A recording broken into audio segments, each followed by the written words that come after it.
So before we start, I want to first break down how the video is going to go so that it's easy for you to follow along and you get the best result by watching this video. So number one, I'll solve the equation just like I do in my course, breaking it down step by step.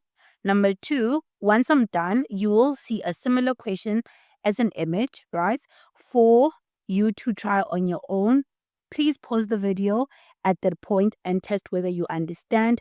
3, afterwards, you'll see the solution so you can check your work and learn from it. To make it even easier, I've added timestamp in the video so you can jump into any sections you want. Now, before we start the question, I just quickly want to mention the fact that the question is from one of my courses, which you will see on the screen and also see the price range. In the course, I cover many more questions like this, starting from right from the beginning, meaning from the basic, building you up for more challenging questions like the one probably you see on the screen right now, which falls under I think challenging questions. If the course is sold for X, if the course is the sold for X course, just know the fact that it's completely free when you purchase any of my other grade 12 courses. All the information on how to get the courses, including my WhatsApp number, is in the description. Feel free to reach out if you have any questions about the courses. All right, with that said, we can start with the video. So now let's do 1.3, right? The last question from question 1. This is kind of falls under the tricky questions, but this is a couple of things that you need to remember to actually know how to answer this type of question. Let me take my pen, right? Let me go take my pen. So here it says, determine without the use of a calculator the values, and they give you the following, right? So here, the work that is given, especially the denominator, is something that you need to know from grade 11, right? And it's called rationalizing. So a tip that I'm going to give you is that if you're given a question like this, where you see the fact that the numbers throughout in the denominator, they are in square root, always remember to rationalize. To get rid of the square root, you always need to rationalize. So let's repeat it with me. To get rid of a square root in the denominator, what do? We rationalize. One more time. To get rid of a square root in the denominator, if you're given a question like this, your head needs to think about rationalizing, right? So now you're probably asking, what is rationalizing, right? So rationalizing is very simple. It's basically, let me just write it in red, because I want you to just know it in a simple concept, not in just numbers, right? So if you're given 1 divided by the square root of A, right? And plus the square root of B, right? And I want you to get rid of the denominator that has square root. I said you need to rationalize. Rationalize is to take a denominator, right? So you're going to take a denominator, and the only thing that you're going to do is you're going to change the sign. So here is going to be what? You're going to take the denominator, and you're basically going to multiply this whole fraction by the denominator. So you're going to say the square root of A minus the square root of B divided by what? By the square root of A minus by the square root of B, right? Do you see the fact that if we just ignore this one, this is basically equals to 1. So you basically didn't do anything to the equation. So if you're given, and I just want to do it in another way so that you are not confused. If it's square root of C, and this is minus the square root of D, right?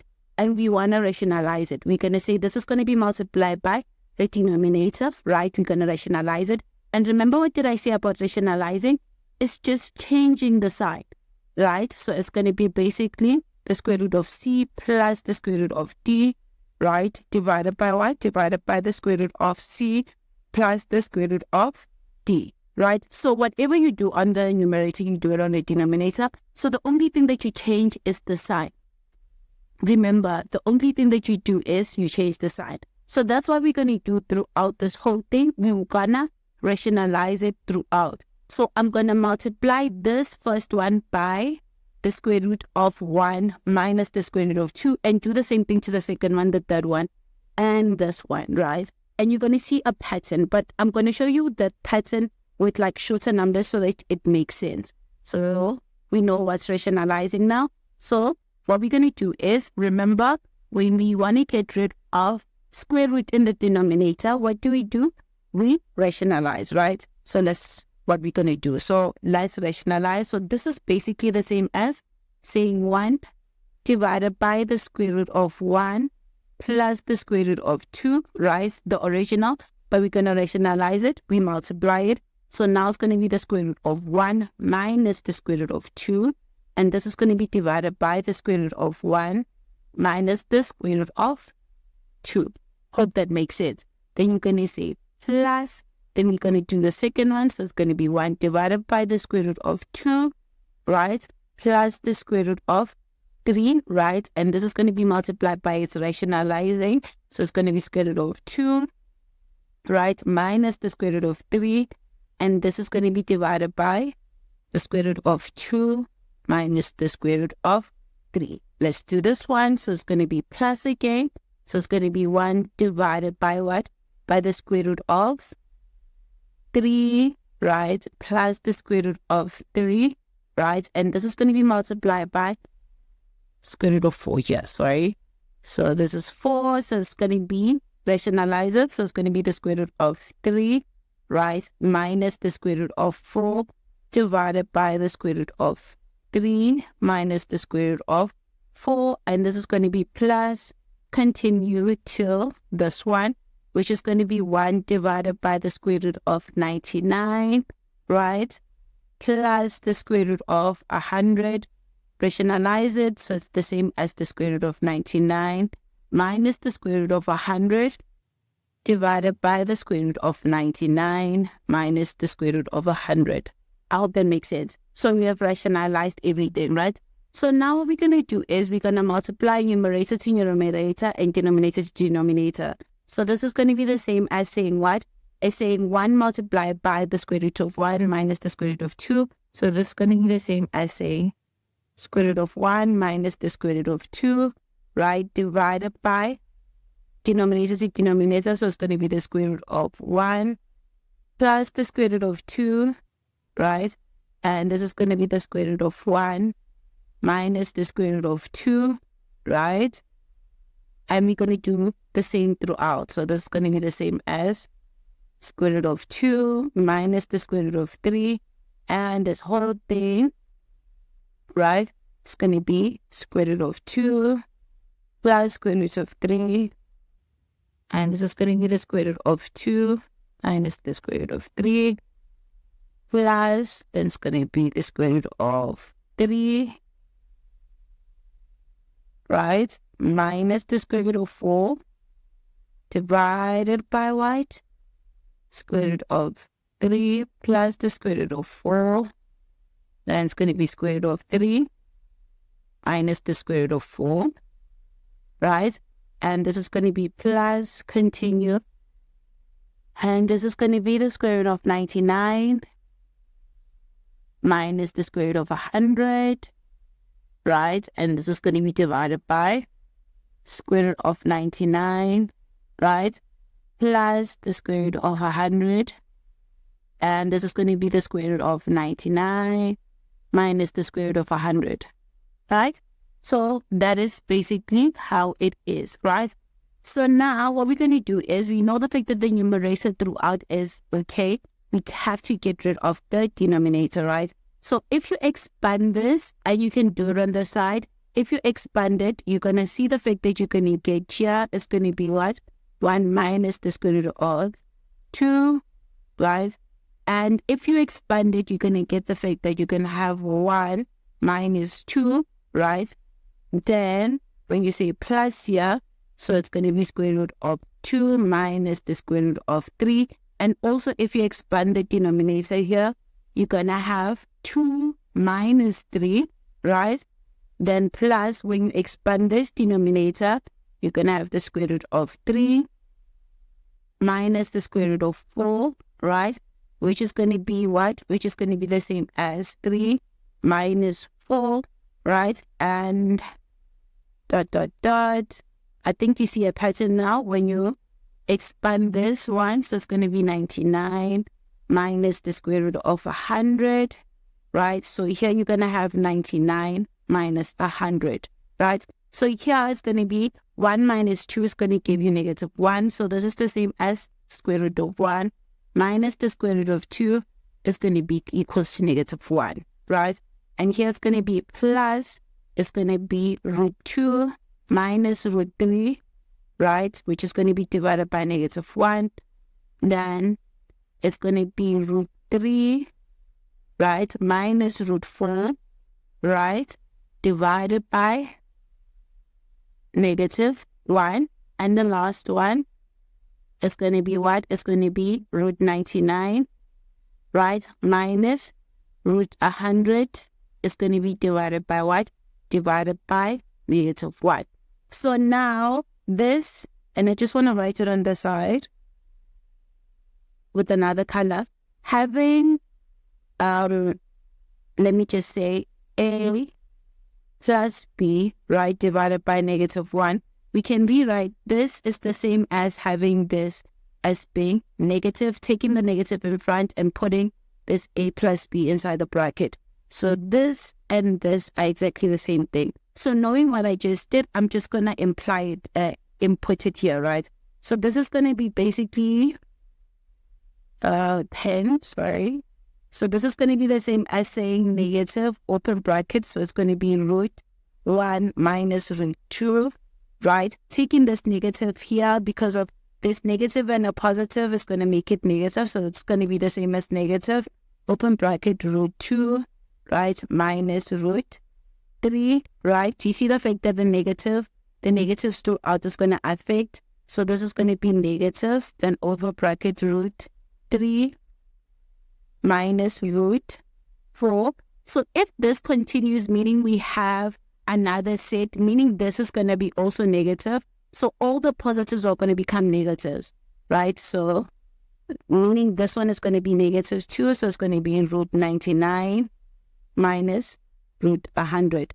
Actually, I want to explain why everything becomes negative, right? So what I did right now is that I took the exact same equation, but now I ended it at 1 divided by root 4 plus root 5. And the reason why I'm doing that is that whatever we're going to do here is going to be exactly the same thing, but here it's just that it ends at root 99 plus root 100, right? So I hope that makes sense. Do you see the fact that the first step we rationalize, which is the same thing, and also we simplify the rationalizing, right? So here we're going to still have root 1 minus root 2, right? And that's going to be divided by 1, right? Negative 1.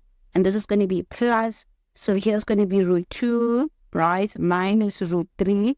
And this is going to be 2, which because this is going to be negative 1, 2. So it's going to be the same throughout, as you can see. So it's going to be root 3 minus root 4, right? And this is going to be negative 1 plus the last term here is going to be root 4 minus root 5, right? And this is going to be what? Negative 1. Remember the fact that, as I said here, is that we can take the negative up. So that's what we're going to do. So it's going to be the same as saying negative, open bracket. So it's going to be root 1 minus root 2, right? And here's going to be minus because this negative and the positive is going to make a negative. So it's going to be root 2, right? Minus root 3, right? And here's going to be the same thing. So it's going to be root 3 minus root 4, right? So it's going to be minus. Here's going to be root 4 minus root 5. I hope that makes sense. Then we're going to distribute the negatives. So here's going to be what? It's going to be negative root 1, right? And it's going to be plus root 2. So here's going to be negative root 2. Then it's going to be plus root 3. And here's going to be negative root what? Root 3, right? Then it's going to be plus root 4. Then here's going to be what? Negative root 4, right? Plus root 5. What do we see? Do you see the fact that those ones are going to cancel out? And I'm just going to do it with a highlighter. This negative root 3, root 2 and root 2 are negative, plus root 2 and negative root 2 are going to cancel out. And also this one is going to cancel out. The positive root 3 and the negatives are going to cancel out. And also this ones are going to cancel out. So what do we see? Do we see the fact that everything that's inside is going to cancel out? Only the last two terms are going to remain. So only this one and this one are not going to cancel out. So the last term, the first term and the last term are not going to cancel out. So this is going to be the same as negative root 1, right? And because everything here is going to cancel out. So this is going to be completely 0. So you're going to be left with only the first and the last term. So this is going to be plus root 5. So this is going to be the same as negative root 1 is the same as 1 when you punch it into calculator. So it's going to be negative 1 plus root 5. So for this question, our answer is going to be negative 1 plus root 5. So knowing the fact that when we do this question, what's going to be left is only the first and the last term, because everything that's inside is going to cancel out. We're going to use that knowledge. Remember that everything inside is going to cancel out, right? So now continuing with this question, right? So we know the fact that the negative is going to affect throughout, as we saw the fact that the negative affects it throughout if it was a shorter, what you call this terms, right? If we were using long, like what you call this shorter numbers. So here we're using longer numbers, but the idea is still the same. So that is why this one changed into a negative, because we know the fact that the next term was going to still be affected by a negative, that is denominator. This dotted means the fact that the numbers continue till negative 99 minus root 100 and negative root 100. I hope that makes sense. So distributing again the negative, this is going to be negative root 1, right, plus root 2. Then this one is going to be minus root 2 plus root 3. Do you see the fact that it's exactly the same as this one, right? But this one is shorter. So this is going to be minus root 3, right? And this is going to be what? Plus root 4.